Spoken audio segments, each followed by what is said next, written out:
Hello, good evening students. This is Akash Almule. Once again आपका मेरे YouTube channel LNN learn next nursing में स्वागत है। चलिए आज CHO महाराष्ट्र का जो पेपर हो गया, आज मॉर्निंग में पेपर था 22 जनवरी 2023। ओके, होप सो आप सभी का पेपर बहुत अच्छा गया होगा और आप काफ़ी अच्छे मार्क्स का एक्सपेक्टेशन होगा आपको।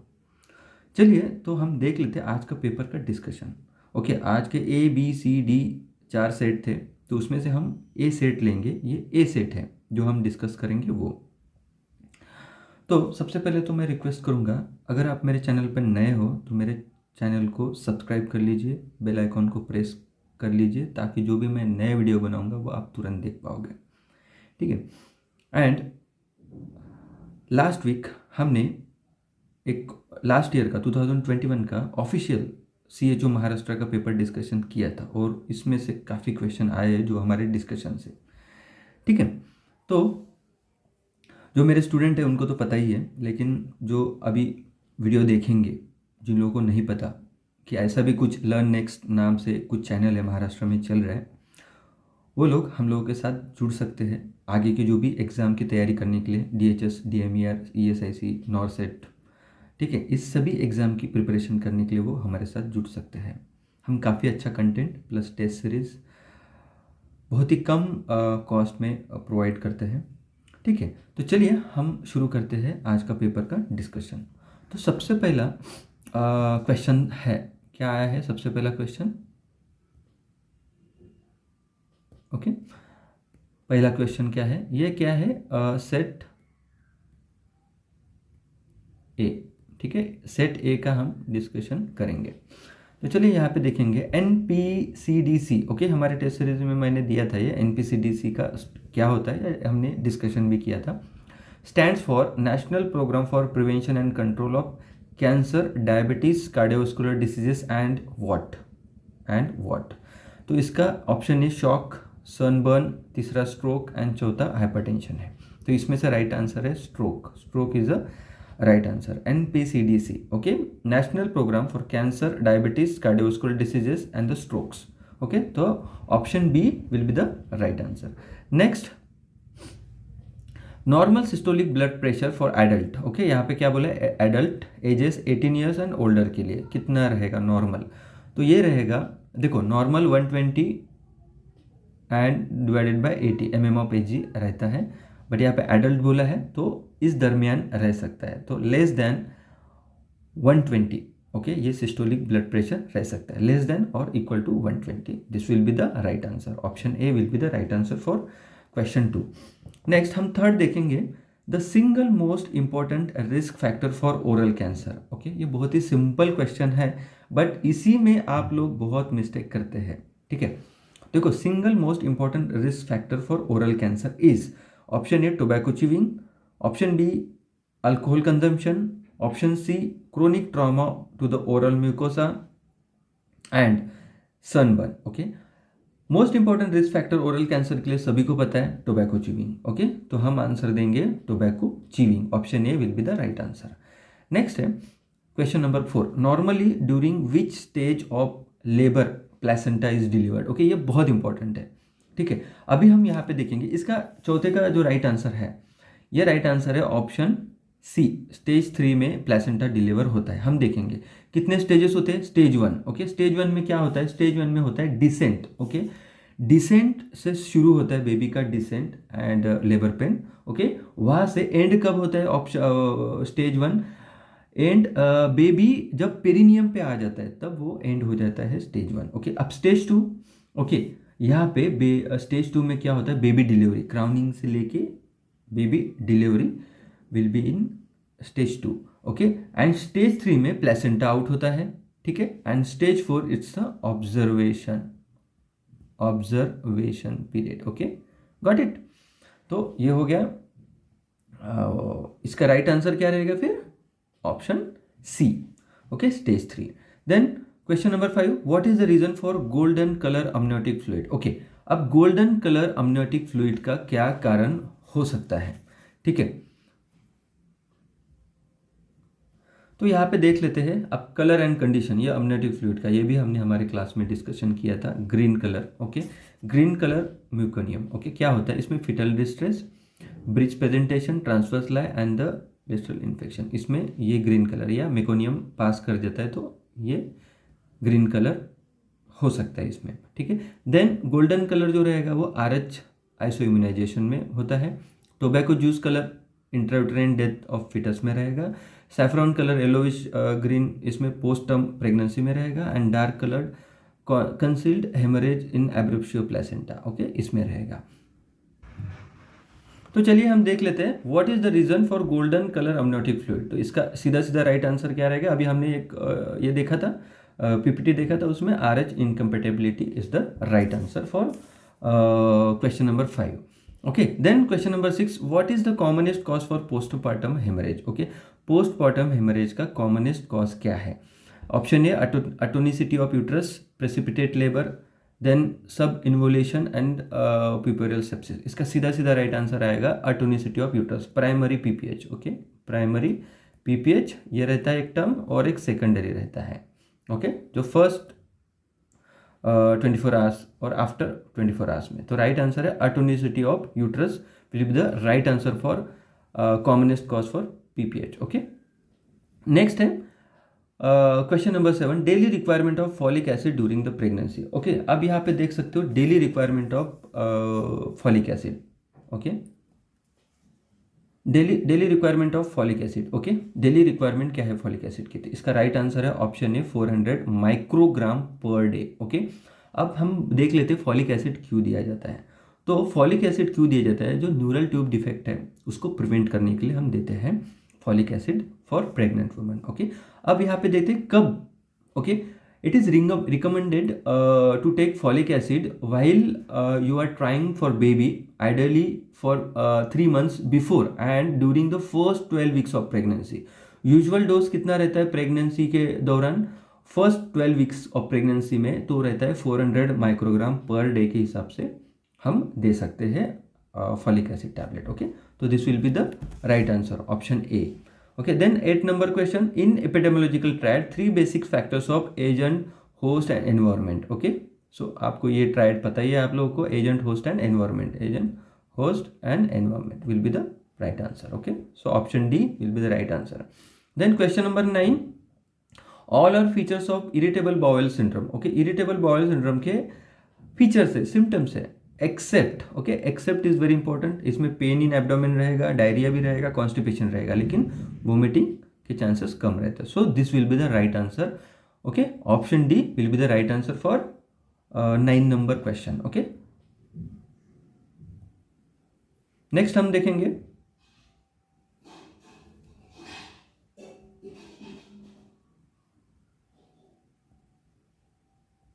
ओके 10 नंबर का MCQ देखेंगे। The wound where there is no break, okay, यहाँ पे क्या है? No break in the skin, break नहीं है स्किन में, एक्सटर्नली कैरेक्टराइज्ड बाय स्वेलिंग है, डिस्कलरेशन है एंड पेन है।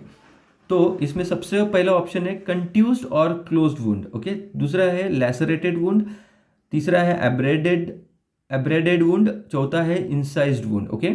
तो इसमें आप लैसरेटेड, इंसाइज्ड नहीं आएगा, एब्रेड भी नहीं आएगा, राइट आंसर क्या आएगा? कंट्यूज्ड और closed wound, okay. Closed wound यानी बीनीथ द स्किन, कुछ आपको दिख नहीं रहा है कि कोई इंजुरी नहीं है, बट नीचे पे कुछ वेसल्स डैमेज है, तो यहाँ पे ब्लूइश डिस्कलरेशन आ सकता है स्किन के ऊपर, कोई ब्रेक नहीं रहेगा। तो right answer will be option A contused और closed wound.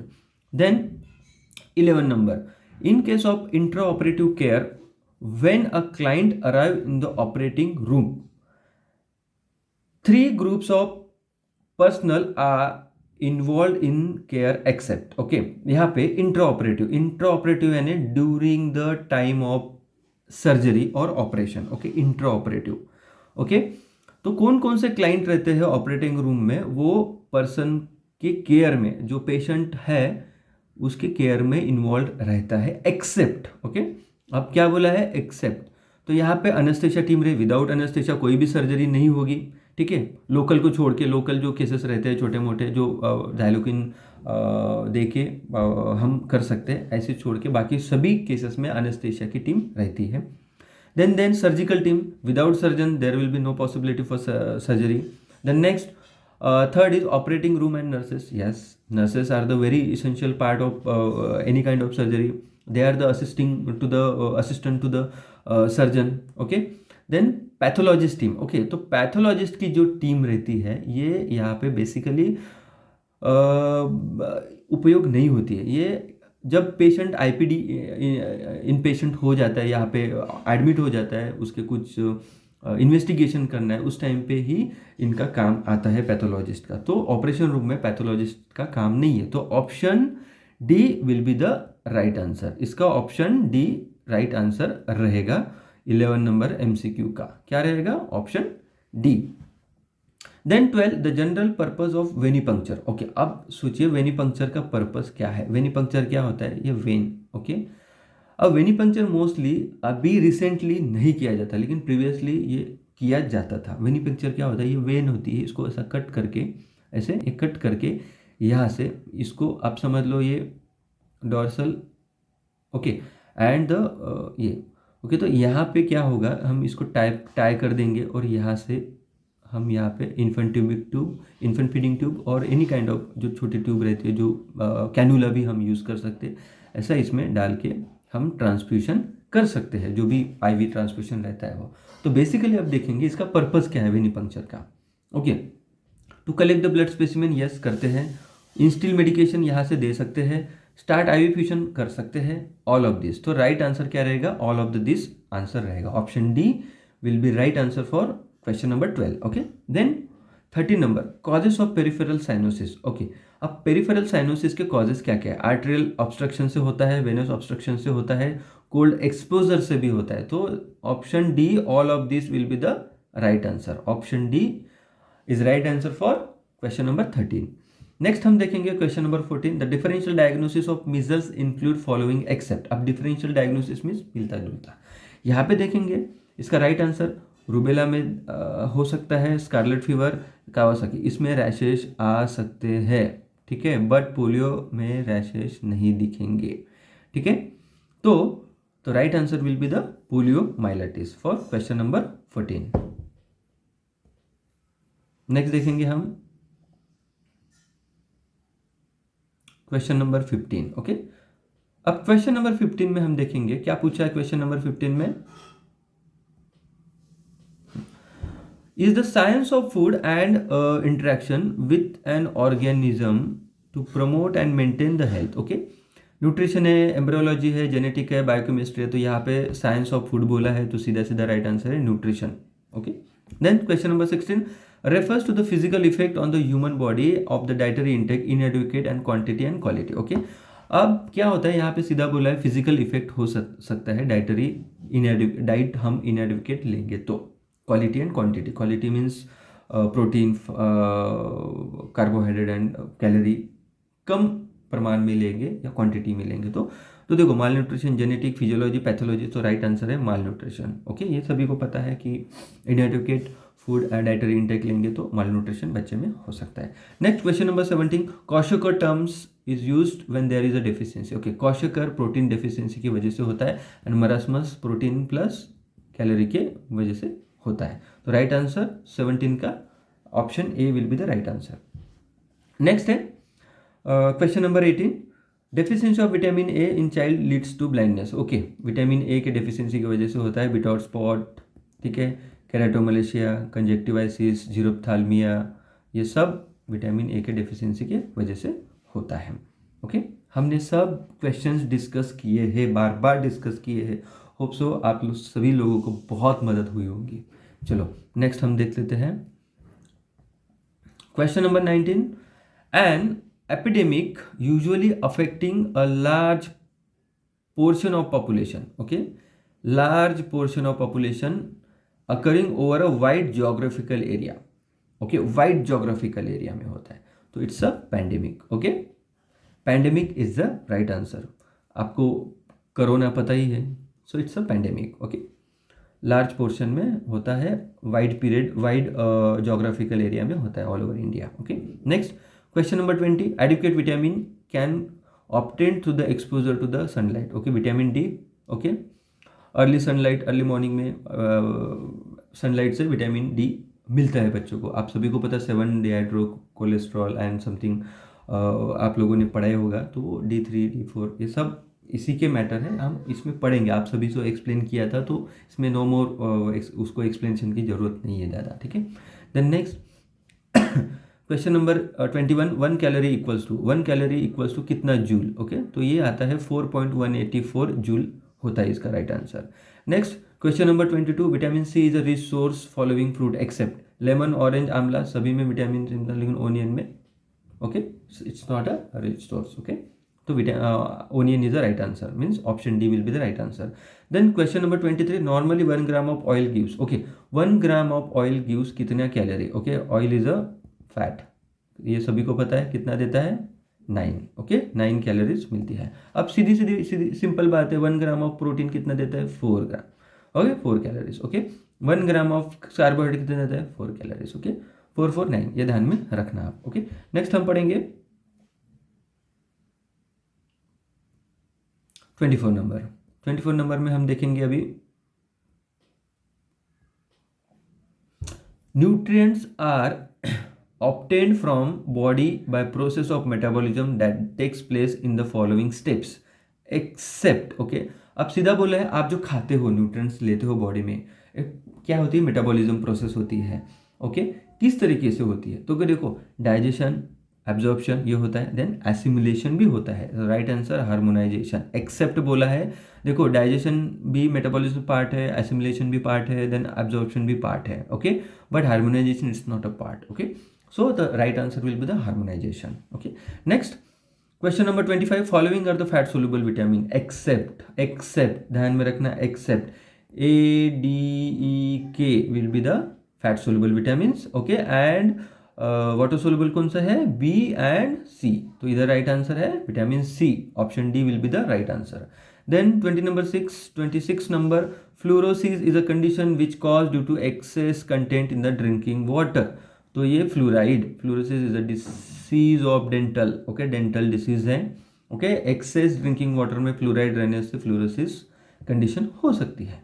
Next 20 number 27, following are the primary symptoms of Parkinson disease except, Parkinson disease के सिम्टम्स यहाँ पे पूछे हैं, तो यहाँ पे देख लो आप, ट्रिमर्स इन हैंड्स ये रहते हैं, स्टिफनेस रहती है लिम्स एंड ट्रंक्स में रहती है, देन सॉलोइंग मूवमेंट कम रहती है, पोस्चरल इंस्टेबिलिटी रहती है, ठीक है, गेट जो रहता है वो अनस्टेबल रहता है। सो यहाँ पे डी कैटरैक्ट बोला है, तो कैटरैक्ट उसमें नहीं होता है। Following are the primary symptoms of Parkinson diseases except, तो cataract will be the right answer for 27 number question, okay. Now next we will C,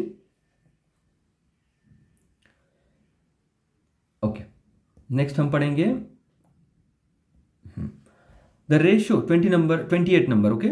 The ratio of infant death registered in a given year to the total number of live birth registered in the same year, usually expressed as a rate per 1000 live birth, is called birth rate, crude death rate, infant mortality rate, neonatal mortality rate। यहाँ पे सीधा क्या बोला है, given infant death बोला है, registered in a given area, total number of live birth registered in the same year, usually express rate पर 1000 live birth, okay. सीधे सीधा राइट आंसर है IMR, ओके। ये भी हमने क्लास लिया था, हम देख लेते इसका फॉर्मूला क्या है। यहाँ पे हम फॉर्मूला देखेंगे इन्फेंट मोर्टेलिटी रेट का, ये हमने डिस्कस किया था। Infant mortality, number of infant death during among the infant age म्हणजे 1 ईयर का, okay, during the year, okay, divided by number of live birth during the year into 1000 live birth, okay. तो आप सभी को ये formula हम लोगों ने डिस्कस किया था, ठीक है। नेक्स्ट, तो इसका राइट आंसर क्या है, infant mortality rate, IMR, okay, ठीक है। नेक्स्ट है the act passed in 2000 and amendment done in 2006 where there is a law related to juvenile in conflict with law and children's need to care of protection is termed as Juvenile Justice Act, okay। So right answer है option A, Juvenile Justice Act।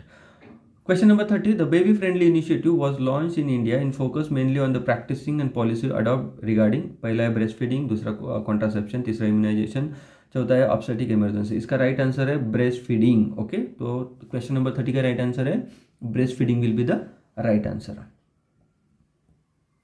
Next हम देखेंगे 31 number question, इसमें क्या पूछा है, देखिए, the scheme in Maharashtra under NRHM, okay, that is NHM, where anganwadi and school childrens were inspected. Anganwadi and school childrens जो रहते हैं, आंगनवाड़ी के बच्चे और स्कूल चिल्ड्रन के, वो इंस्पेक्ट एंड देखे जाते हैं बाय द टीम, ओके, जो किसके अंडर आती है वो देखेंगे, treated and referred when ever needed with the help of team, इस term dash, okay.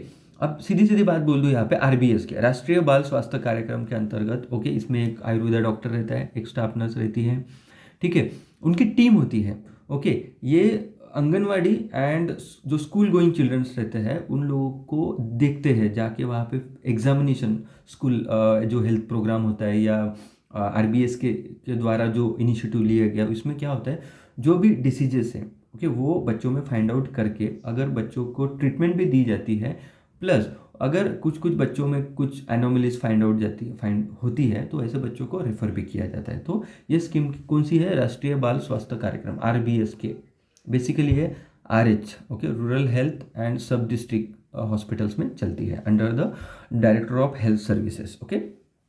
Okay, then next है question number 32, the national immunisation schedule following vaccines were include except, okay, देखो BCG भी है, OPV भी है, hepatitis भी है, small pox नहीं है, कॉज, ठीक है, बिकॉज, क्या कारण क्या हो सकता है, कारण क्या हो सकता है, ठीक है, क्योंकि स्मॉल पॉक्स ऑलरेडी इरेडिकेट हो चुका है इंडिया से, तो BCG, OPV, हेपेटाइटिस ये सभी इंक्लूड है, लेकिन small pox eradicated from India in 1978 में ये इरेडिकेट हो गया है। तो चलिए,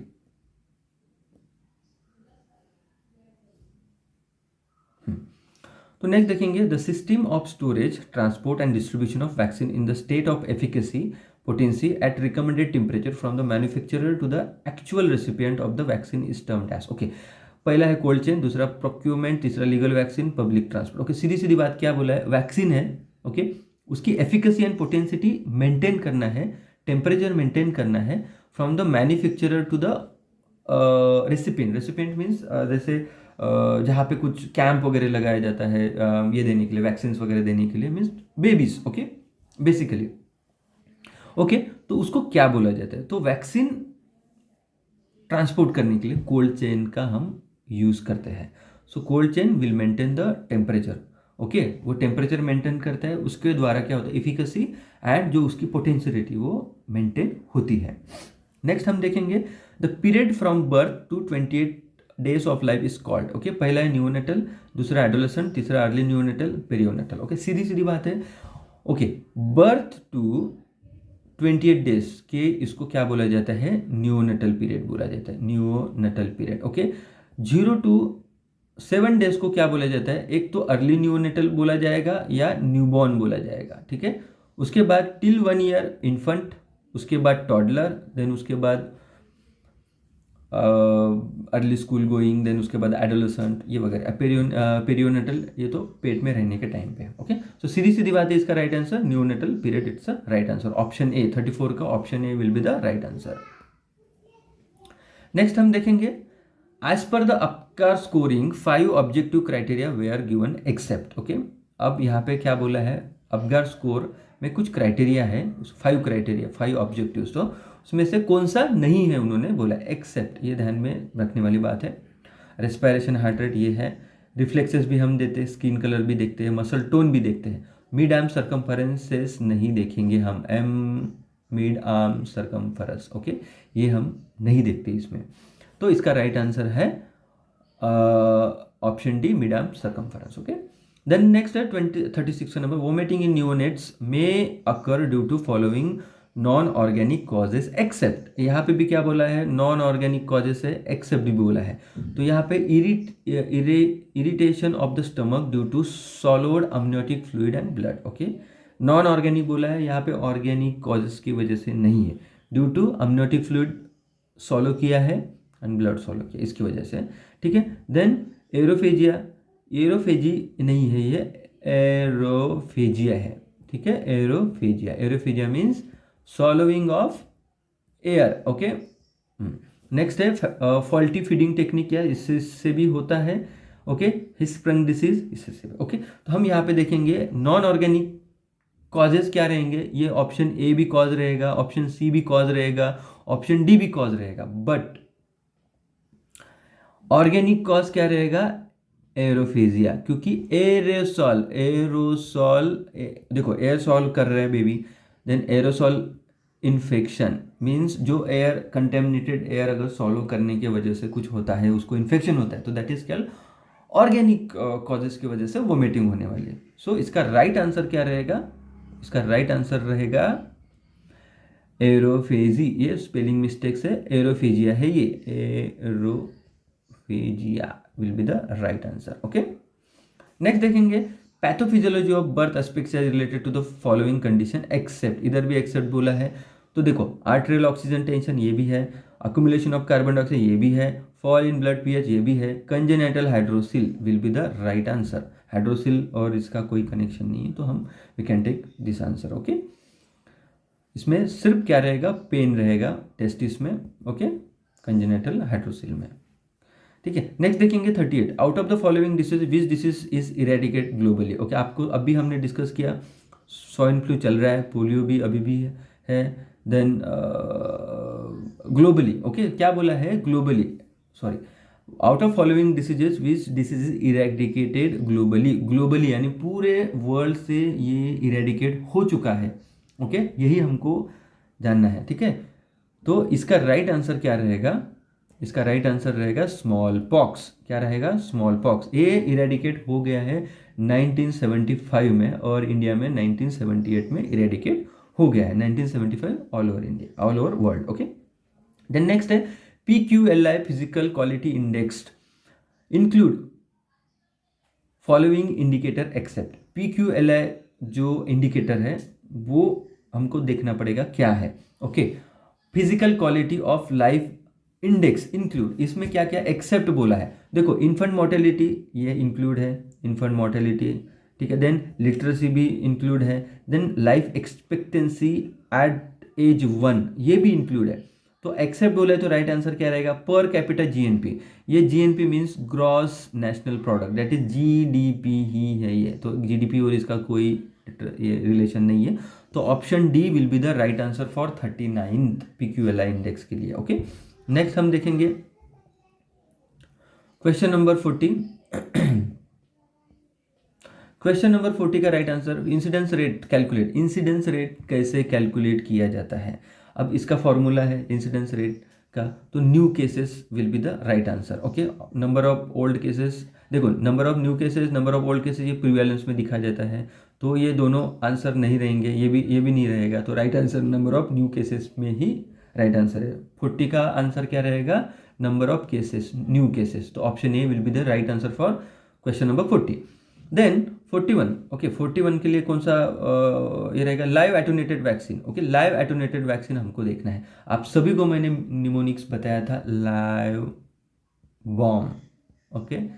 लाइव वैक्सीन कौन सी है, B for BCG, O for OPV, ठीक है, M फॉर हम इसमें MMR ले लेंगे, मीजल्स मम्स एंड रूबेला। तो यहाँ पे क्या क्या है, okay, polio, diphtheria, tetanus, anthrax, okay, सीधा सीधा राइट, आप ये लाइव बॉम आपको बताया था मैंने, तो polio will be the right answer, live attenuated vaccine. The next ICD stands for, ICD international classification of diseases, okay, 10th revision, okay. So ICD-10 का मतलब यही होता है कि international classification of diseases, all kind of diseases के लिए ये ICD use की जाती है, ठीक है। बेसिकली साइकेट्रिक के लिए F चैप्टर डिनोट हो गया है, तो हम ICD-10 इसमें F चैप्टर्स में साइकेट्रिक डिसऑर्डर्स हम डिनोट करते हैं, इससे पढ़ते हैं। नेक्स्ट देखेंगे हम, हाँ, सो 42 नंबर के क्वेश्चन का आंसर है option C, international classification of diseases 10th revision, okay. Then देखेंगे 43 का, ओके। अभी 43 का देखेंगे, तो 43 question, national vector borne disease control programme does not include, okay. तो मलेरिया वेक्टर बॉर्न है, फाइलेरिया है, काला आजार है, मीजल्स नहीं है, ओके। क्यों नहीं है measles, 43 it's a viral disease, okay, paroxysmal disease, okay. Next हम इसमें देखेंगे 44 full form of ASHA, ASHA का एसोसिएटेड सोशल हेल्थ एक्टिविस्ट नहीं, एक्रेडिटेड सोशल हेल्थ एक्टिविस्ट यही आंसर है, एडवांस सोशल हेल्थ एक्ट नहीं, असिस्टेंट सोशल हेल्थ नहीं। तो राइट आंसर है क्वेश्चन नंबर 44 का राइट आंसर है option B, accredited social health activist. Okay okay, next है lathyrism is a disease due to consumption of, okay, केसरी दाल, लाख दाल और उसको मसूर की दाल जो बोलेंगे हमारे इसमें। ओके, तो इससे केसरी दाल के ज़्यादा कंजम्पशन की वजह से लैथरिज्म होता है। ठीक है, इसमें टॉक्सिन होता है, वो ज़्यादा प्रमाण में होने के कारण लैथरिज्म नाम का डिसीज होता है। ओके, नेक्स्ट देखेंगे Nalgonda technique. Okay, 46 number, Nalgonda technique use for defluoridation of water. Okay, defluoridation, okay, chlorination of water नहीं, आइसोडेशन ऑफ सॉल्ट नहीं, डिक्लोरिनेशन ऑफ वाटर नहीं। Okay, defluoridation of water will be the right answer for Nalgonda technique. Okay, ठीक है, next देखेंगे 47।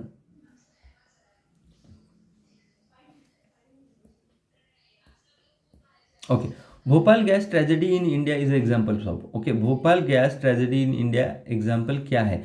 ये same सवाल UPSC के exam में आया था 1-2 साल पहले, ये मैंने कहीं तो भी देखा था। ओके, तो यहाँ पे देखते हैं Bhopal gas tragedy in India क्या एग्जाम्पल है। यहाँ पे दिखा है option A, common source single exposure. Okay, common source and pin point source. Okay, pin point source, okay, इसी को हम पिन पॉइंट सोर्स भी बोलते हैं। Common source single exposure epidemic, that is pin point source. Next है pin point epidemic. Then next है option B, continuous. Okay, continuous epidemic. Okay okay, common source रहेगा इसमें बट लॉन्ग लास्टिंग तक ये रहेगा। ठीक है, then propagated epidemic, then seasonal epidemic. Okay, seasonal तो होएगा ही नहीं, अभी हमको 3 में से चूज करना है। अब तीनों का हम अलग से देखेंगे कि कौन सा क्या होता है। ठीक है, अब यहाँ पे डिस्कशन करते हैं। चलो, अब सबसे पहला जो है ये common source and the single source. Okay, so that is pin point source. Okay, and epidemic in which all cases are infected at the same time, usually from a single source of exposure. Okay, अब सीधा बोलते भोपाल जो gas tragedy थी, okay, single exposure ही हुआ था। Okay, but सभी को एक ही टाइम पे सब इन्फेक्ट हुई। Okay, then continuous source epidemic in which casual agent polluted drinking water, spoiled food, okay, infected people who came into contact and over extended period of time. Okay, long term, that is continuous source. Okay, then person to person, that is propagated, an epidemic in which casual agent is transmitted from person to person, allowing the epidemic to propagate to spread as a function. Okay, तो इसका सीधा सीधा right answer है option ए, pin point source. आपको ध्यान में रखना है कॉमन सोर्स। ओके, इसका सीधा सीधा राइट है पिन पॉइंट। हाँ, तो Bhopal gas tragedy in example is example of option A, common source single source of epidemic, that is pin point epidemic और सोर्स। ओके, ठीक है, this will be the right answer. 47 का answer क्या रहेगा? Option A. Then 48, vaccine that are sensitive to freezing. Okay, sensitive to freezing है and should be protected from sub zero temperature are except. Okay, अब इसका right answer क्या रहेगा? हमको mostly heat sensitive vaccine हमको ढूंढना है। ठीक है, तो इसमें क्या रहेगा? इसमें राइट आंसर है ओरल पोलियो वैक्सीन। अब इसको हमने -20 में हमको मेंटेन करना है टेम्परेचर पोलियो के लिए। बाकी के जितनी ही है 2 to 8 डिग्री में हम उसको स्टोर कर सकते हैं। तो इसका राइट आंसर क्या रहेगा? Oral polio virus. Okay, OPV. 48 का राइट आंसर है option D. Then 49, tuberculosis is specific infection disease which is cause by. Tuberculosis आपको सभी को पता है, लेप्रेसी के लिए। ओके, सो ट्यूबरक्लोसिस के लिए mycobacterium tuberculosis, this will be the right answer, option B. Then last हम देखेंगे question number 50, dengue virus are transmitted by infected. Dengue virus किससे? Aedes mosquito, that is Aedes mosquito. Okay, air भी नहीं, water भी नहीं, droplet भी नहीं, so option B will be the right answer for this question. तो अभी हम यहाँ पे देखेंगे कि हमने 50 के 50 MCQ यहाँ पे हमने डिस्कस किए। होप सो आप सभी को एक्सप्लेनेशन समझ में आ गया होगा। हाँ, अगर हो सकता है कहीं पे MCQ, मुझे लगता नहीं कोई भी MCQ रॉन्ग हुआ होगा, बट होप सो एक आधा अगर MCQ रॉन्ग हो भी सकता है। तो आपसे निवेदन है, आपको अगर कुछ डाउट है, आपको लगता है ये राइट आंसर हो सकता है, तो you can put message me in a comment box. Okay, no problem, I will give you answer. Okay, so hope so आप सभी जो भी मेरे स्टूडेंट हैं उन सभी ने बहुत ही अच्छा पेपर दिया, सभी का अच्छे फीडबैक थे। तो सभी का मैं दिल से थैंक यू भी बोलूँगा कि नहीं, होप सो आप लोगों को जो भी मैंने पढ़ाया, जो भी मैंने आपको दिया जो कंटेंट, वो बहुत अच्छे से बहुत मदद भी हुआ आपको। और ऐसा ही मैं होप करूँगा कि आगे जो हमारी state government, Maharashtra state government की जो DMER और DHS जो आने वाली है, उनके लिए मैं जल्दी से जल्दी कुछ ना कुछ शुरू करूँगा, क्लास या जो भी यूट्यूब वीडियो टेस्ट सीरीज़। तो काइंडली आप मेरा जो भी मेरा व्हाट्सअप ग्रुप है, टेलीग्राम ग्रुप है एंड मेरा यूट्यूब चैनल है, तो आप सभी के साथ जुड़ जाइए। ओके, आपको बहुत मदद होगी एग्ज़ाम क्रैक करने के लिए। अभी इस बार हमारा टारगेट काफ़ी बड़ा रहने वाला है, ठीक है। इससे भी काफ़ी बड़े MCQ, अच्छे MCQs आएंगे, क्योंकि ये बहुत ही सिंपल MCQs थे। तो ये सभी के बारे में हम पढ़ेंगे। अब सीधी बात है कि हम कम से कम 4 से 5 महीना हमको पढ़ना है। तो जल्दी से जल्दी मेरे साथ हमारे लर्न नेक्स्ट प्लेटफॉर्म के साथ जुड़ जाइए। काफ़ी अच्छे टीचर हैं हमारे साथ, जो ऑलरेडी सेंट्रल गवर्नमेंट में, एम्स में या सेंट्रल गवर्नमेंट हॉस्पिटल्स में काम कर रहे हैं। ओके, काफ़ी 15 to 20 ईयर्स का एक्सपीरियंस ऐसे भी टीचर हैं हम लोग के पास। खुद मेरे पास पास होने के बाद या MSc होने के बाद काफ़ी 15 ईयर्स का मेरे पास एक्सपीरियंस है, वही मैं आप लोगों के साथ शेयर करता हूँ। तो आप हम लोगों के साथ जुड़ जाइए, और ऐसे ही जो भी मैं वीडियो बनाऊंगा वो बिना चूके आप देखते रहिए। तो नए वीडियो तक गुड बाय, थैंक यू, जय हिंद।